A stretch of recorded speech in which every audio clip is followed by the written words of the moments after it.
Dans quelques instants, on passe à autre chose. Parce qu'on a plein d'infos mercato à vous donner. Sur Balotelli, sur Ben Arfa. Et puis, Sacha qui est là. Il va nous faire le point sur tous les Belges là, qui sont arrivés là. Les Denayer à Lyon, les Libombe à Nantes. En bon du Belge, là, tu vois, les Leia Iseka à Toulouse. Nom de Dieu. Mais non, mais là-dessus, il a le seum.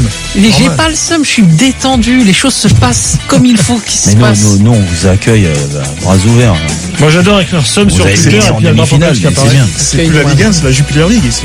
C'est Jupiler League, j'espère que ça le deviendra un jour. Voilà. Envie d'émancipation. Allez, je rappelle qu'il y a eu 0-0 entre la Gantoise et Bordeaux. On se retrouve tout de suite dans l'after. Tiens, vite fait, Patrick Vieira parle de Thierry Henry. C'était aujourd'hui en conférence de presse. On vous le fait écouter. Ça serait très bien pour Bordeaux, ça serait très bien pour lui et ça serait très bien pour la Ligue 1. Par rapport à la notoriété qu'il a, je sais que c'est quelqu'un qui a envie d'entraîner et il s'est donné les moyens de réussir. Il a eu pas mal d'expérience et je pense que ça serait une très bonne chose pour le foot parce qu'il a beaucoup à apporter et beaucoup à donner. Voilà. Alors, on ferme le dossier Henry, on ferme le dossier Bordeaux. On va parler maintenant mercato. Et on profite de la présence de Sacha pour faire un point sur tous ces Belges qui arrivent en Ligue 1. Et le dernier, c'est donc Jason Denayer qui arrive à Lyon. Ouais. Alors, qu'est-ce que tu peux nous dire de plus sur ce joueur ? Il est dans le groupe demain pour jouer en Ligue 1 là. Attends, juste avant que tu donnes ton point de vue, écoute Florian Maurice, recruteur en chef de l'OL. Donc je pense qu'il a quand même supervisé à plusieurs reprises Denayer. Il décrit le joueur, on écoute. Il a de la force, il va vite. C'est quelqu'un qui, en plus sur le plan technique, parce qu'il est passé par l'académie de Jean-Marc Guillou en Belgique et je les ai vus travailler très très jeunes. Je sais comment ça travaille, donc je sais aussi que techniquement c'est quelqu'un qui est très rassurant, qui est très calme sous pression et c'est des caractéristiques que Bruno souhaite, c'est-à-dire que de la vitesse pour pouvoir gérer tout ce qui est profondeur, de l'agressivité, il est solide, vous allez vous en apercevoir dans le duel. Donc voilà, et il a besoin, je pense aussi, de rentrer dans un groupe où il aura de la confiance pour pouvoir continuer à progresser, parce qu'il a encore une marge de progression importante à mon avis. Tu confirmes ce que dit Florian Maurice, Sacha ? Bien sûr, c'est un joueur qui est capable, dans le système prôné par Bruno Genesio, d'avoir et de prôner un football très très intéressant. C'est quoi le système de Bruno Genesio ? Déjà, c'est une défense centrale qui relance. C'est une défense centrale qui relance proprement. Et Jason Denayer en est tout à fait capable. Il a été formé, comme il l'a très bien dit, à l'académie Jean-Marc Guillou, où effectivement c'est une base. On joue souvent pieds nus d'ailleurs. On joue souvent pieds nus, effectivement. Donc techniquement, c'est un joueur très habile. Il est capable offensivement en tout cas d'apporter quelque chose, des longues balles, des transversales. Alors explique-moi il participe au jeu collectif. Non mais toutes ces qualités. Non mais je te pose la question juste avec toutes ces qualités. Moi je veux bien croire, on va le découvrir de toute façon, je le connais pas. De toute façon. Mais avec ces qualités-là, comment Pep Guardiola, qui quand même est le maître pour les premières relances, casser les lignes, être sûr techniquement, sous pression, faire la bonne passe et tout. Elle lui a pas donné une seule minute de jeu. Alors d'abord tu te trompes parce qu'effectivement il a fait toute la pré-saison à Manchester City et qu'il a été titulaire durant la pré-saison. Et puis par ailleurs, tu dois savoir. Mais c'est la vérité, il a joué en pré-saison. Tu vas regarder les matchs. Mais comment tu peux me dire que ce mec est titulaire ? S'il est titulaire, il le garde. Non mais tu me dis il est titulaire en pré-saison. C'est sûr quand tous les champions du monde ou tous les mecs qui ont fait la Coupe du Monde ce mec avait le niveau pour jouer à Manchester City. J'ai jamais dit ça. Ce que je suis en train de te dire, c'est qu'il a les qualités pour, à un moment donné, être titulaire avec Lyon en Ligue 1 et de faire des bonnes performances. Alors effectivement, et j'allais y venir, Jérôme, j'allais y venir. Le fait qu'à un moment donné, ce joueur ait parfois des sautes d'inconstance, comme a parfois pu l'avoir une Titi, qui n'en est pas moins un excellent défenseur central avec l'équipe de France sur 10-15 minutes sur les 90. Effectivement, on est face à un défenseur qui est capable d'avoir des oublis. Et on l'a vu à l'Euro 2016, c'était un Denayer beaucoup moins mature, beaucoup moins conscient et beaucoup moins expérimenté parce qu'il avait 2 années en moins à Galatasaray, et qu'on en dise du bien ou du mal, le championnat et la pression qu'il y a à Galatasaray quand on est jeune, il faut savoir la surmonter. Ce jeune-là, il a fait des différences et il a réussi à s'imposer dans une équipe comme ça. Donc il a des qualités qui sont très bonnes. Il a fait des bons matchs en Ligue des Champions et aujourd'hui, oui, il est capable de faire des bons matchs avec l'Olympique Lyonnais. C'est ça la question. Oui, non mais c'est exactement ça la question. En tout cas, il a la coupe de cheveux de Bruno Grougy et ça, on va voir si c'est il fait peur. Adjovi beaucoup. a déjà vu beaucoup. Le problème c'est quoi? Il a des petits soucis parfois un peu extra foot, donc ça c'est peut-être juste le truc un peu. Ça va être un bon client. J'ai entendu quelques petits soucis en sortie de boîte, des petits trucs comme ça. Il est plutôt jeune, donc j'espère que ce sera pas le cas. Tu vas à Paris le week-end, tu vas en voir beaucoup des joueurs en boîte, donc. Non, c'est sûr. Le principal c'est que s'il est performant durant les matchs de Ligue 1. Et surtout, moi, je l'attends dans les matchs compliqués. Qu'est-ce que t'en penses, Sam, de Neuer?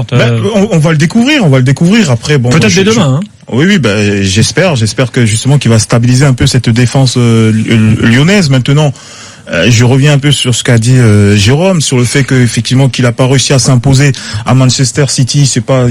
Non, je te parle pas de s'imposer. Je te parle de jouer un minimum. Oui, mais bon, après, tu sais. Guardiola, qu'on connaît les trucs, si vraiment il sent. Tu sais comment c'est, un entraîneur, tu peux ne pas être dans son cerveau, il te veut pas, il te sent pas, même si t'as beau être bon. Je sais que toi, ça t'est jamais arrivé. Toi, les entraîneurs étaient toujours, tu les avais, au contraire, ils venaient te demander si toi tu voulais jouer, c'est toi qui leur demandais. C'est un avantage, c'est pas le lot de tous les joueurs, c'est sûr. Mais je pense que ça veut absolument rien dire. Peut-être qu'il a pas réussi à s'imposer parce que c'était pas sa période. Mais moi j'ai hâte de le découvrir. On va voir effectivement. En tout cas, Flo Maurice nous l'a bien vendu. Signaler aussi simplement que c'est dû aussi au travail de redevenu donc l'adjoint de Bruno Genesio. C'est grâce c'est grâce au travail de notamment de Michel Rouquette, qui est un spécialiste sur le football belge à Lyon, qui est un recruteur de l'Olympique Lyonnais, avec qui j'ai l'occasion de parfois discuter, et qui est quelqu'un qui effectivement scrute de manière extrêmement détaillée le championnat de Belgique et les talents belges. Alors justement, on va passer au suivant. Juste 2-3 petits messages sur le hashtag RMC Live. Elle a intérêt à être bon. Tout ce qu'on a dit sur lui. TNS nous dit Denayer a préféré signer avec le vrai Pep Genesio. Exactement. Tu vois, comme quoi, notre surnom avec Daniel, ça a servi à recruter. Ça sort d'ici. Et puis, Néo Sislov qui lui dit, je propose d'appeler désormais les défenseurs belges les défenseurs. Les défenseurs, c'est très bien.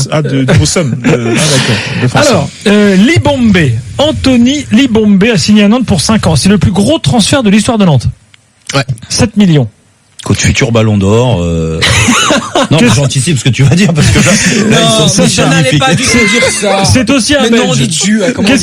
Qu'est-ce que tu nous en dis de Libombe? Mais non, mais tu vois comme il est toujours dans l'exagération. Alors Libombe, qu'est-ce qu'on en dit? Libombe, on en dit d'abord qu'effectivement c'est dû certainement à la très bonne relation qu'il peut y avoir entre Valdemar Kita, le président du FC Nantes, et son agent Moji Bayat, que ce transfert a pu avoir lieu, parce que non seulement je pense que la presse flamande et la presse française ne s'est pas accordé sur les termes des transferts. Je pense qu'en Flandre, on parle plutôt de 10 millions plus bonus, alors qu'en France, on parle plus de 8 millions, voir un peu où se situe la réalité entre les deux. Ceci dit, ce joueur était amené, et il y avait un accord effectivement avec Huddersfield, donc il était amené à jouer en première ligue. Puis il y a eu le papa qui malheureusement s'est installé dans le deal et fait capoter le deal. Les qualités intrinsèques du joueur, c'est quoi?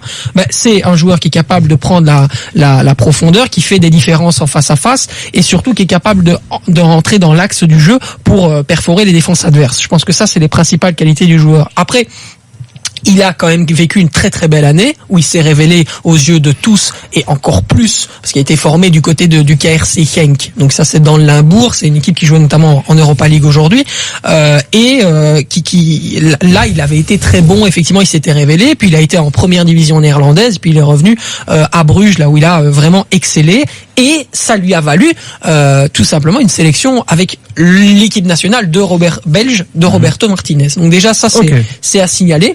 Et à noter aussi que c'est vraiment pour lui un petit pas en avant, mais qui va lui permettre de s'affirmer encore plus.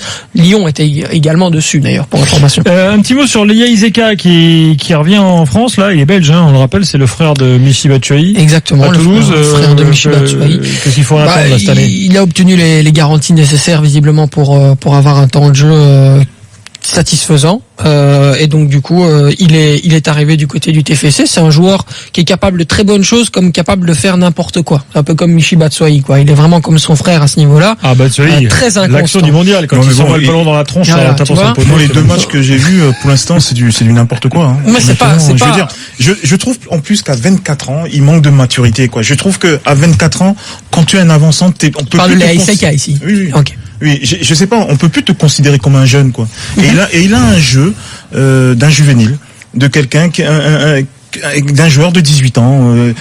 Ses appels de balle ne sont pas francs. On ne sait pas s'il va aller à gauche, s'il va à droite. Là, c'est la post-formation qui est importante là-dessus. Hein. Quand on est entraîneur, tu vois des jeunes qui sortent du centre de formation, qui vont directement dans les équipes premières, et puis comme l'a été les ASK.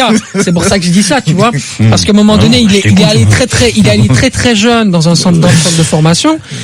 Il est sorti, et donc du coup, il a été très très vite amené à jouer. J'en ai encore deux là. Avec l'équipe première d'Anderlecht, et voilà quoi. C'est compliqué par la suite. 10 buts cette année, c'est très bien. Engels à Reims. Björn Engels, il était titulaire du côté de l'Olympiakos, il a fait ses matchs, c'est quelqu'un de très cohérent, c'est un défenseur central gauche, donc sur le marché ça a une belle valeur. Et puis c'est quelqu'un qui a toujours fait ses matchs, il a toujours été correct, je dirais. Ça pour le coup c'est un 6,5 sur 10 quoi. Et le gardien de Strasbourg, Mats Sels. Oui, très grand gardien. Forcément, je pense à toi. Attention parce que là. Non, mais il était censé rejoindre Anderlecht. Il était en sélection. Il était le quatrième gardien. Il m'a fait bonne impression. Je connais pas, je sais pas pourquoi, mais sur les deux matchs que j'ai vu jouer, il a fait des bourdes monumentales l'année dernière, notamment avec avec Anderlecht, quand il a joué en Ligue des Champions face au Paris Saint-Germain, il a été complètement au-dessous. Non, il est capable de faire des bons. Il est capable de faire des bons matchs, mais c'est le joueur pour lequel je suis un peu le moins enthousiaste de ceux. En fait, il prend de la place. Dernièrement. Moi, les gardiens imposants comme ça, c'est quand même perturbant pour une équipe. Il a la pression parce que Strasbourg, on a eu des Chilavert qui marquaient des coups francs, des Philippe Schut, Chilavert qui marquait des coups francs, qui prenait des Sylvain Sanson. Non mais après pour jouer en Ligue 1, ça va quoi. Je veux dire, c'est pas Rémi Vercoutre. Des Cormabeuf. C'est pas si mauvais gardien que ça quoi. Des Hotman, mais ça personne ne s'en souvient. Non, il était nul. Patrick. Alors, merci pour ces précisions belges. Merci. Avec grand plaisir. Une sacrée génération quoi. Alors, enchaînons parce que j'ai les infos sur Balotelli à vous donner. Mario Balotelli s'est exprimé pour la première fois, une vidéo publiée sur le site de l'OGC Nice, donc vous pouvez aller la voir. Il dit en substance: j'avais l'intention de partir. Le président du club le savait. Donc, en fin de saison dernière, j'aurais pas imaginé être ici aujourd'hui. Alors, on va écouter un morceau, et puis si jamais il n'y a pas tout, je vous compléterai avec ces déclarations. On écoute Mario Balotelli. Pour être honnête, quand nous avons terminé la saison dernière, j'avais l'intention de partir. Le président et le club le savaient. Donc, peut-être qu'en fin de saison dernière, non, je n'aurais pas imaginé être ici aujourd'hui. C'est ma décision parce que, premièrement, personne ne me dit ce que je dois faire. Je fais comme je le sens et comme je veux. Toujours dans le respect de chacun, mais la décision finale concernant ma carrière me revient toujours. Et il ajoute: l'arrivée de Patrick Vieira a changé à 80% ma décision. Donc en gros, il est resté parce qu'il y avait Vieira, quoi, pour résumer. Concernant l'OM, il explique qu'il a reçu 5 propositions concrètes, qu'il aurait donc pu partir. Parmi ces 5, il y avait celle de Marseille. Il dit: j'ai effectivement discuté avec Marseille. J'ai une très bonne relation avec leur entraîneur, donc Garcia. Je ne sais pas pourquoi il y a que Marseille qui s'est ébruité. Et donc tout le monde s'est dit: il va aller à Marseille. Mais moi j'ai rien dit Mario Balotelli. C'était une proposition parmi d'autres. Voilà ce que dit. Tellement de propositions qu'il est. Tu te rends compte? Tellement de propositions que il précise qu'il a eu une très grosse offre financière en Chine. Ah oui, ça par contre voilà. Non mais tu vois. Et qu'il veut jouer l'Euro 2020 avec l'Italie. Donc s'il va en Chine, c'est mort. Exactement. Donc on est d'accord. Donc si tu retires l'offre de la Chine, et là je veux bien le croire, et le président River, c'est ce qu'il a dit aussi. Alors juste petite déclat quand même. Il dit, Jérôme, excuse-moi. Il dit: je préfère encore jouer au football avant de partir en Chine. Donc, il dit: l'argent, ce sera plus tard. Donc, en gros, là-bas, tu vas. D'accord. J'espère que les Chinois il va pas faire un pipeau dans leur projet sportif. Non, mais ce que je veux dire, la Chine, tu retires parce que c'est vrai que tu vas pas pour le projet sportif là-bas et que tu mets une croix sur les ambitions d'être en sélection. D'accord. Mais peut-être qu'il est allé un petit peu trop vite en besogne. Il voulait partir. Très certainement. Et ça, je veux bien le croire. Il a tout fait pour partir. Parce que je veux bien que Patrick Vieira a changé. Aujourd'hui, c'est facile, à 80% sa décision. Mais si Patrick Vieira l'avait tellement intéressé, déjà, il serait pas arrivé en retard à la reprise de l'entraînement. Exact. Il serait arrivé en état de forme physique. Parce que quand tu prends plus de 10 kilos... Parce qu'à ce moment-là, il voulait partir. Vieira était pas encore là. Non, mais exactement. Non, mais... Ah oui. Non, mais Vieira, quand il a signé... Non, mais arrête, Gilbert, parce que là, tu vas dans son sens. Vieira, quand il a signé, il a pas signé début juillet.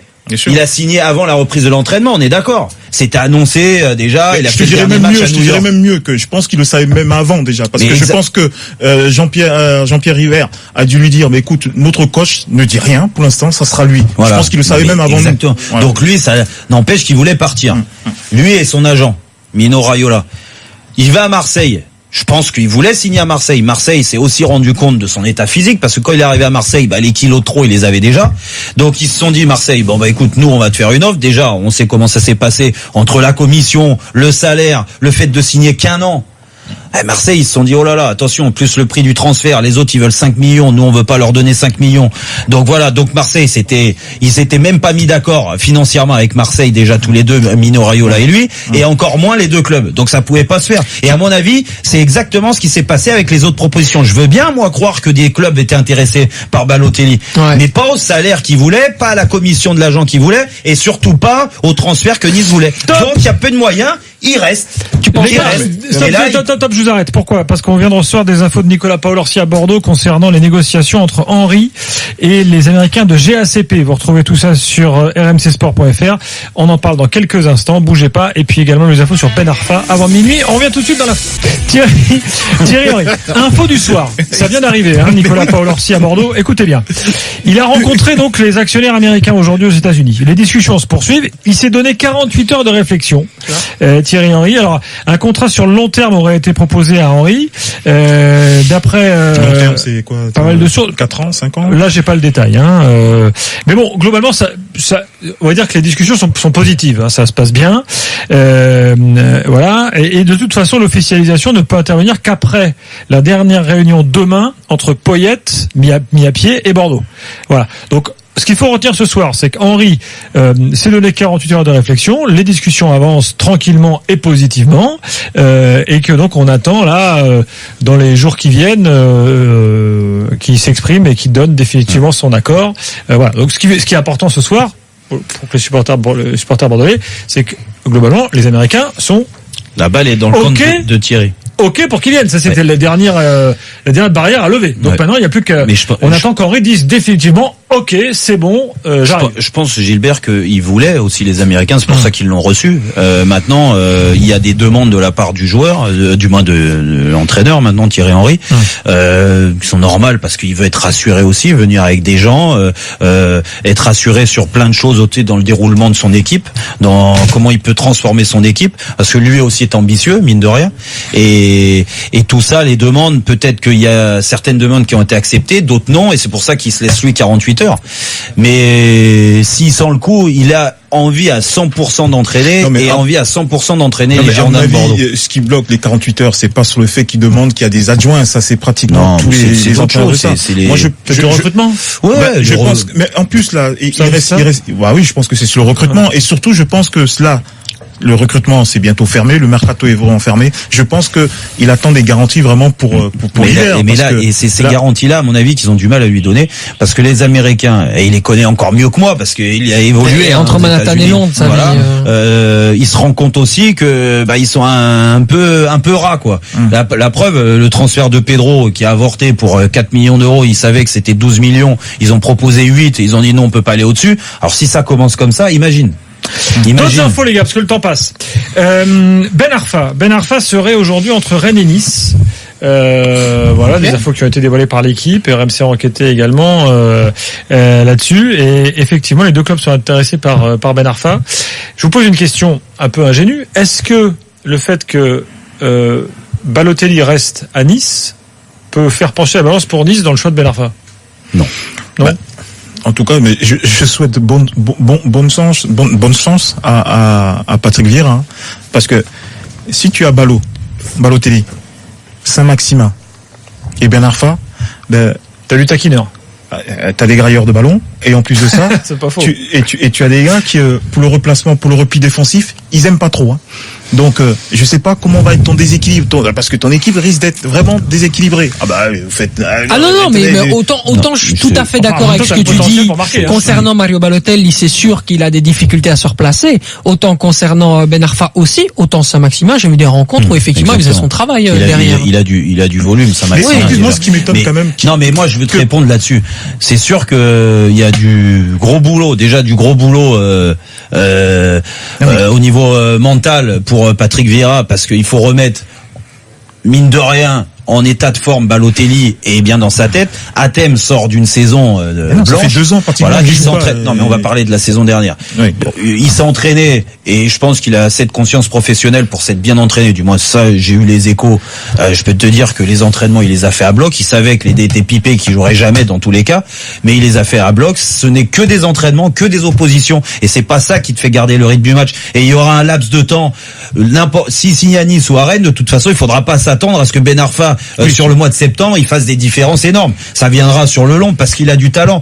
Le tout, c'est dans sa tête. Si Athème, il a envie, il l'a moins montré de jouer, parce que c'est pour ça qu'il est resté au PSG. S'il avait eu cette envie vraiment, que le terrain lui manquait, cette adrénaline de la compétition, il serait parti du Paris Saint-Germain, même en cours de saison. S'il a retrouvé ça, s'il a envie. Mais moi, il n'y a pas de problème de repli défensif. On a vu ce qu'il a fait à Nice. Non, mais moi, c'est l'entourage de Bernard Arfa. Non, mais juste 30 secondes là-dessus. Ça fait 1 an qu'il sait que avec Paris, c'est fini. Comment ça se fait que tu arrives au mois d'août? Ouais. T'es encore en train d'hésiter. C'est ça que je comprends pas. Parce que dans sa tête, il a le temps, il est libre. Comment ça, t'as le temps? Mais joueur libre, tu peux signer quand tu veux, en fait, formellement. Mais non, mais justement, tu aurais dû préparer le fait que tu intègres un effectif à l'entrée. Ah oui, tu veux dire préparer la saison. Pour finir là-dessus, encore d'autres infos à vous donner. Pour finir là-dessus sur Athème, je pense que si ça tenait qu'à lui, et même à son entourage, il aurait déjà signé au mois de juin dans un club. Sauf que les clubs, ils sont frileux, mine de rien. Ils sont frileux. Et moi, je parle ça en connaissance de cause. Ils sont frileux par rapport à l'état d'esprit, par rapport à sa forme, même si c'est un joueur très talentueux. Comme tu l'as dit, ça fait 2 ans qu'il a quasiment pas joué. Donc les clubs, mine de rien, comme Rennes, comme Nice, comme d'autres, ils ont attendu peut-être le déroulement de former leur équipe, et aujourd'hui ils ont un manque. Rennes, ils ont un manque, ils ont perdu Cazerie. Alors peut-être qu'ils se disent, ah bah tiens, on a perdu Cazerie, Ben Arfa, ça peut être une bonne idée en fin de mercato. Voilà, et c'est comme ça qu'il raisonne. Alors il a perdu 2 mois encore, et il lui faudra encore 2-3 mois pour retrouver la plénitude de son talent. Moi, je pense que ce sera plus Rennes, tout simplement à cause de la relation affective qui peut exister entre l'étang et Athème Ben Arfa. S'il vous plaît. Rumeur Stuani à Marseille. Stuani, vous savez, c'est le 3e attaquant uruguayen dans qui joue en Espagne. Qui joue, voilà.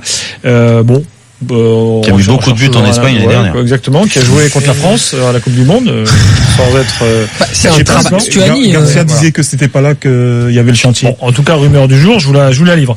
Par ailleurs, des nouvelles de Bafé Gomis. Bafé Gomis part en Arabie Saoudite, à Al Hilal. Voilà. C'était aujourd'hui le dernier jour du mercato en Arabie Saoudite. Et dans le même temps, Anthony Modeste discute avec Galatasaray. Il était en Chine, Anthony Modeste.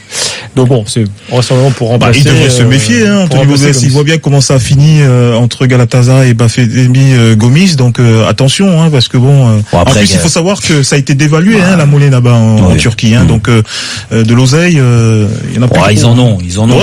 Mais bon, après, je pense que c'est plutôt les facilités fiscales qui jouent en après, c'est vrai que c'est un club qui est génial dans le sens où tu t'éclates. Non mais c'est un club qui est génial au niveau du public. Effectivement, il y a un super atmosphère. Mais il n'y a pas qu'à Galatasaray, c'est un championnat qui est déjà d'un bon niveau, mine de rien, parce qu'on le connaît, il est sous-médiatisé ici en France, du moins en Europe, en grande partie, mais c'est un bon championnat, vraiment, avec des ambiances de folie, mais même dans les petits stades. C'est le meilleur d'Europe, tu dis ça parce que t'as joué. Si t'avais joué en Belgique, sûrement, je suis sûr que t'aurais dit que notre championnat est remonté en D1 turc, ça t'a pas échappé. Et qu'ils ont gagné le premier match. Karabuchou, excellent.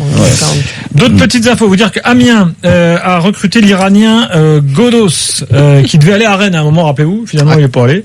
Et donc il atterrit à Amiens, donc il a passé sa visite médicale aujourd'hui, ce joueur. Voilà. Il est attaquant, je le précise, attaquant international iranien. Il a joué à la Coupe du Monde, Godos. Et puis une dernière petite info pour vous signaler, ça c'est pas du mercato, que Fekir est dans le groupe lyonnais demain, premier match de Ligue 1 du week-end, Lyon-Strasbourg. En revanche, Liénard, lui, l'homme des t-shirts. Il est forfait. Il a mal au mollet. Donc c'est lui qui a mis le coup franc contre Lyon. Rappelez-vous. Il faut y régler sa situation aussi. Fin de dernier. Donc, j'espère que le Racing va le prolonger quand même. On le souhaite tous. Oui. Tiens, et puis des petites infos, une dernière info sur Gignac.